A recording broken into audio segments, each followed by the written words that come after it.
being handled. And it's the first time I ever heard her speak up. And, you know, really, right, very focused and no extra words. Right, procedurally, you know, you're going against procedure. Yeah, That's set up. they are. They, you know, the thing that they published, did anybody see the PDF file that they had on the county's website? Well, they had the agenda for this here, and it included .010, you know, moving enforcement into the nuisance abatement. But their text was not included in the materials that the public could read. There was none of the text revisions were on that PDF document. They were left out. They gave them to us today. Yes, but That's not timely. it's not very timely. See, so they may have legally complied with the notice, but it certainly doesn't seem like their heart was in it. There's nothing to inspire respect or confidence in them. And it's John McCowan who filed the motion, who led the fight to get summary eradication. Of course. Yeah, it's, you know, it's you get one thing going over here to get everybody's attention, then you do something else. Yeah, and no one's we don't looking. care about it And being that's going to one the that Health and affects Human us. Services Committee by comparison with that. It's better, but it's not that big deal. No, they skirted over some of those major issues, like forcing the payment, $300. That's in place. That's Nothing horrible. has changed. That means that they have an incentive now to go bust them because They they're going to do. get money. Yep. And they can start going against people's properties. Yes, they do. That's what they do. It's a conflict of You interest. know, this nuisance thing, what's bothering is people smell. Well, a lot of people are allergic to grass, and they mow their lawn, they take off, they're not gonna go eradicate Well, their lawn we and live in a time criminals where will get them. everybody's more stressed. I don't like the than they smell have of been beef. previous. Can I call the sheriff? But nothing happens. Nothing happens. It's like somebody on the road the other day, we called about them driving record. They don't do anything. They call and say that we're going blind, and they come straight to our house. All out of just what we did last night and You know, it seems like there's a lot of misinformation.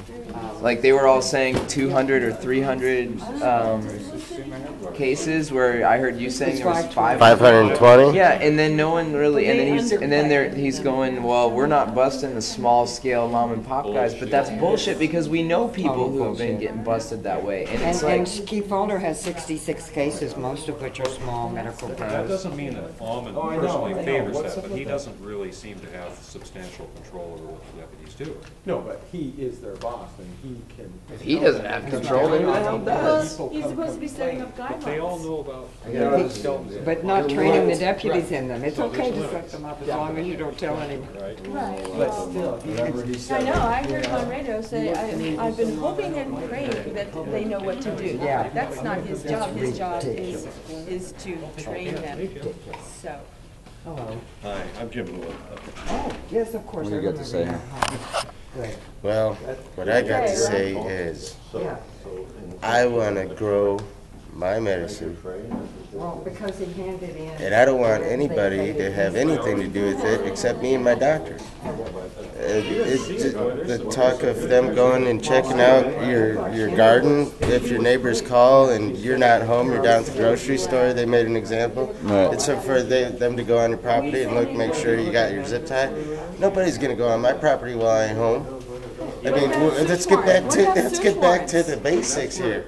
Yeah, What exactly. about your constitutional rights to have a search warrant to go on your property? So does that supersede, you know, your constitutional amendment rights?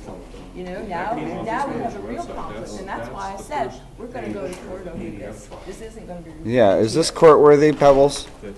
Can we file something on this? Can we file something against this constitutional, No, you need to join him with the suit that we're filing. right, which is? And you won't accomplish anything by doing it by But what yourself. is the suit that you're filing? It's against the 9.31, and this will make it easier to find it unconstitutional, what they just added. The summary, So class action, is that no, what it is? it's an injunction. It's an injunction. Injunctive or declaratory and injunctive relief.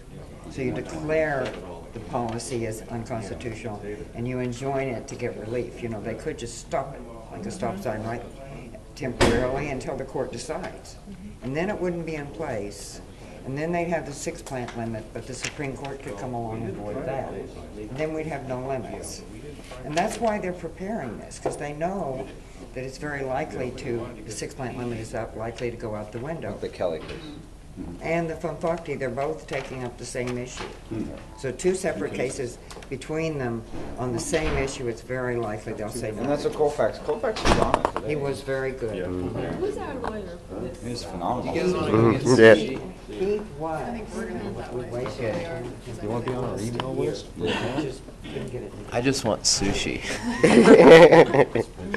Hey, that sounds like a good idea to me too. I can't get to it. All There's a right, good organic sushi spot in town. which one? Oko Time. Yeah. Ah, Oko Time. all right. Well, we're gonna wrap up this little meeting here with sushi, and Sounds good to me. we will keep you updated on what is going on in Mendocino County. Right around the corner from the Bruin Company. Oh, I know. You know where the